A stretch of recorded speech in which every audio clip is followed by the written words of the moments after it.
Well, good morning, everyone. Today is Friday. Good morning, Friday. Nice to see you. Same here. When you come, how was the car thing? Was it worth going there? Yeah, Realtors. we're headed into our last board of directors meeting here fairly soon, and so next week I'll have some information to report on as far as what legislation we're supporting, what we're calling not real estate related, what legislation we're against after the vote on the floor this morning. But a lot of meetings, a lot of conversation, ton of conversation.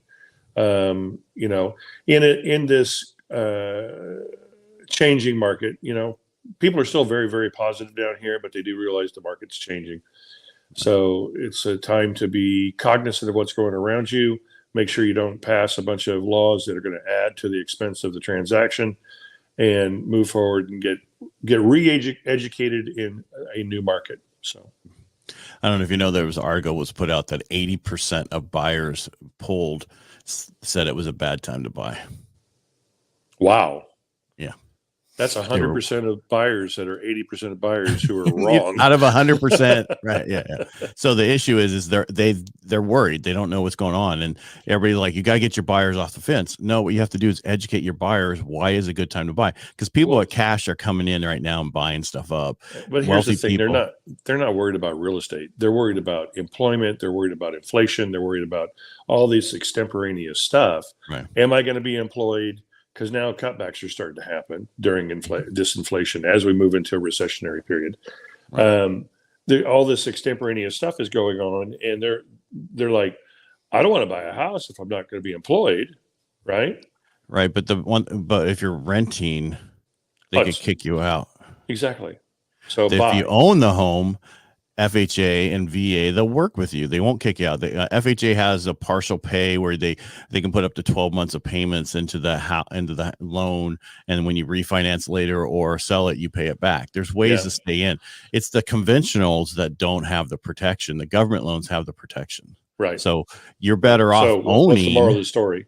Better off owning. Better off owning, period, because you can control. They're not going to kick you out right away. They'll do a modification if you miss 5 payments. They'll do this, and in 30 years from now, who cares? Yeah. But the issue is, major things happened yesterday with the CPI report came out. One thing I'm going to say, it's darkest before the dawn, and we're getting there. Instead of October, I think it's going to be the November that we're going to see this. Not only 2 things in November, we're going to see the election, what happens with that, if people are willing to want to make a change, and 2, where the inflation is in November. Yes. And those one's the 8th and one's the 10th. So that's going to make a big difference. So that's 3 weeks away. It's important to, if you are worried about, like we just talked about, buying a house, that kind of stuff, you're worried, you need to get out and vote and vote the way you think it should go. If you're not better off than 2 years ago, maybe it's time for a change. Right. It is time for a change. I know it is, but I'm not. I mean, you and I know it is. Yeah. But here's the thing. And just like I was saying, here in Long Beach at some of the meetings, you get called on and people are grumbling about stuff. I always finished up my little reports or whatever I was talking about with, you don't like what's going on today, make sure you convince your clients to get out and vote. They can vote for whoever they want, but you have to vote. Get the vote out. Period. So you sound like me now. I know, but I've always sounded like you. I mean, I've always agreed that you can't exact change, you can't be involved, and you can't complain really if you're not going to be voting. Right. The difference is you shave all the time. I shave occasionally. Well, actually, I didn't shave today, so I'm kind of struggling. It's been a week. This is going away tomorrow. Yeah. All right. So the CPI came out, which showed overall inflation increased by 0.4%. That's like 0.4%, right? I guess. Right. And that's not 40%. That's 0.4%, or 4%. So, but the biggest issue, overall inflation declined a little bit. However, the biggest issue was the core rate. It increased by 0.6%, which was hotter than the 0.5% anticipated. As a result, year over year, core inflation increased to 6.3%. I'm sorry, from 6.3% to 6.6. 6.6. Yeah. So and they were expecting it to come in lower the biggest issue we're having so the core, which is shelter, which, housing, utilities, gas, that kind of stuff. Right. All that stuff. Shelter was through the roof, and that has to do really with rents. Rents are up so much right now. As you can see on the screen, if you're looking, it's 0.8% last month, that are up 7.2% year over year, which is huge. Wow, that's gigantic. Yeah. So, and people are in the beginning, I should rent. No, you shouldn't. You should buy. Yes, it's not the lowest rate right now. Yes, we got that. It's higher. It's the highest it's been since the 70s, not since the 70s, but it's pretty high. But you got 2-1 buy downs. You have programs we didn't have back then. Back when people, but housing was cheaper back then. So was incomes. People didn't make as much as they do now, right? It's all relative. So don't get into that. So look at the CPI. Is there anything else I want to put on here? Energy prices fell a month ago, but they're way back up now. Gas prices are going through the roof. Food's going through the roof. So Medicare costs are maintaining a factor rose also. Everything is rising because of inflation. Again, if you don't like what's going on, there's only one way to change that, and that is to get a third job. And as you're applying for that third job, go out and vote. That's right. And there are more people right now with a second job than any other time in history. It really is. Yeah. That's the funny thing. I'm down here in Long Beach for the last year's CAR's business meetings, and I'm talking to people in restaurants and little service providers. I would say 90% of the servers I talk to are working 8 a.m. to 4 p.m. shift. They get 2 hours off, and then they go and report to their next job, which is down the street. And then they wind up closing. So these younger people, younger than me, they're working 2 to 3 jobs every single day just to make ends meet. Now, it's a little bit more expensive to live down here in Long Beach than. Yeah, but they also get paid a lot more down there in Long Beach. Yeah. Relatively. Relatively. But they're probably not living in Long Beach. They're probably living up in, Palmdale, Lancaster. Exactly. And the other thing is, you would think that during this inflation, there wouldn't be a lot of people out and about with discretionary dollars, but there are. There are a lot of people out and about with discretionary dollars that are dining out. I mean, when you go to a convention, pretty much that's what you do, unless you rent a little Airbnb where you can bring in groceries and build your own comida, your own food. But, most of us are going out to eat, and we think about it, but what are you going to do? Right. So. Yeah, well, and down there, things are really expensive. I mean, meat. I mean, everything's up. You go, everything's, burgers, 20, ridiculous. Yeah. So the moral of the story is cut your costs at home, stop going out and getting coffee, go buy that house.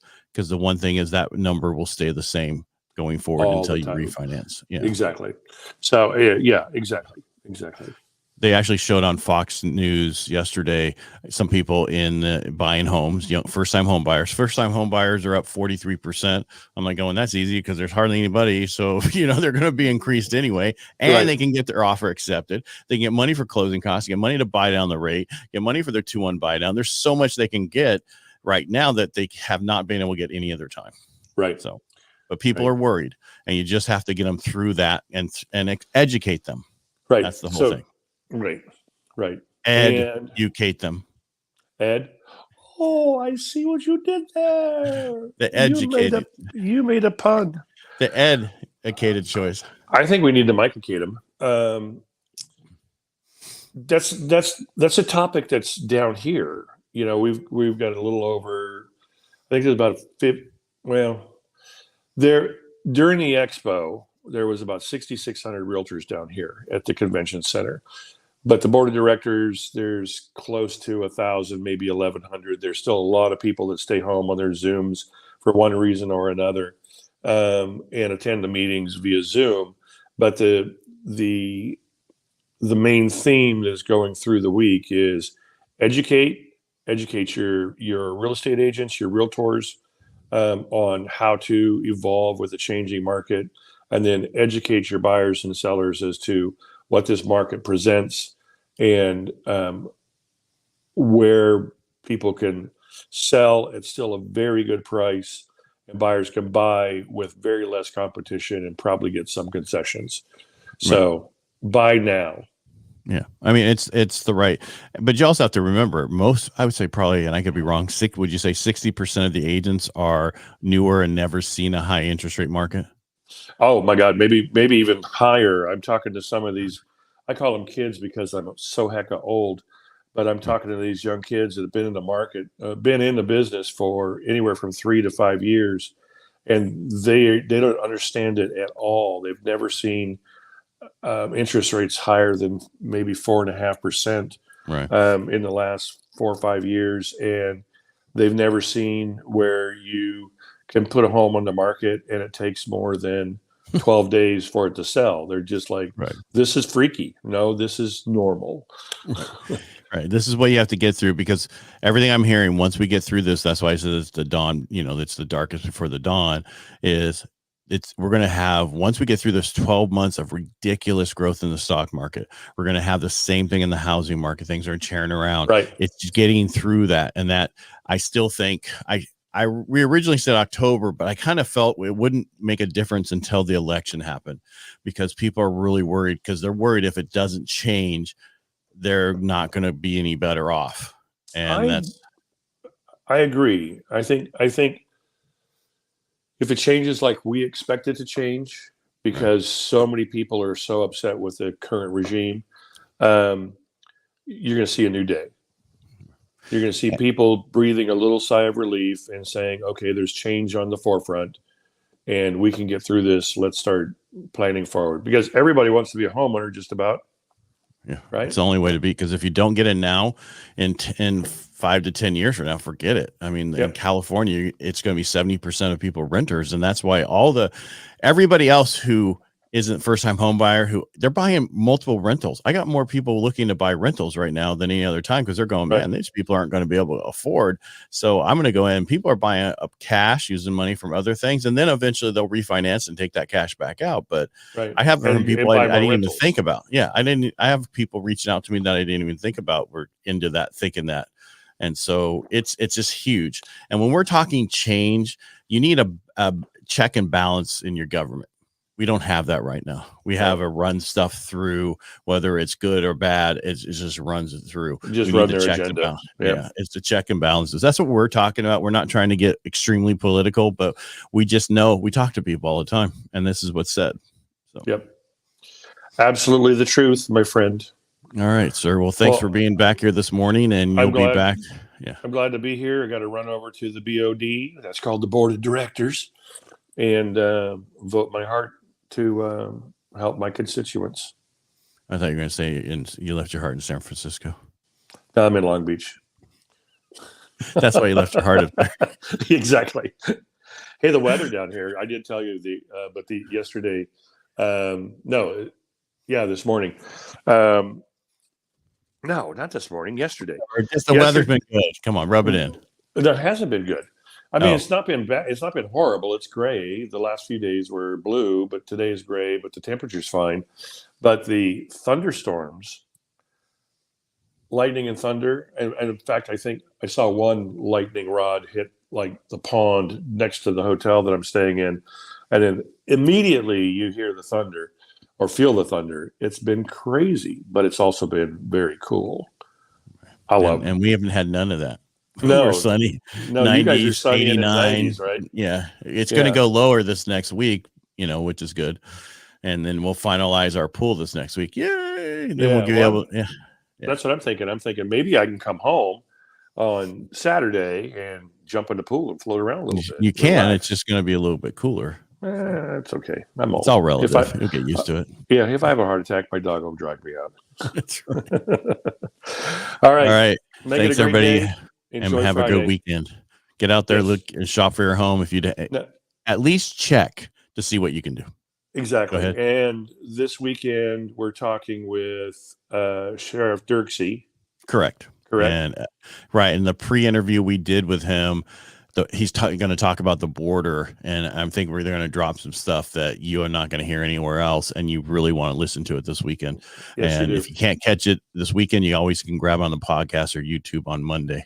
Yeah, so 12 o'clock Saturday, 10 o'clock Sunday. Correct. and the podcast on Monday. Correct. And then who's the next? I think we're getting Duarte the following week. I'm Yes. not 100% on that. No, 19th, I think Yeah. Because remember, I'm Monday and Tuesday next week. I'm going to be in LA. Right, but I think we have Adam Gray and Duarte after that, right? We have Duarte and then Adam Gray's after that the next week. Yeah. All right. Yeah. Cool. So back to back, certain districts. We didn't get everybody on this time, which is okay. We just ran out of time and space. Right. Yeah. There's just not enough time in the day. Exactly. Maybe we start having them come on the morning show. There you go. Yeah. No. We're going to keep it about market and what's going on. The radio is about community. Exactly. All right. All right. Everybody make it a great day.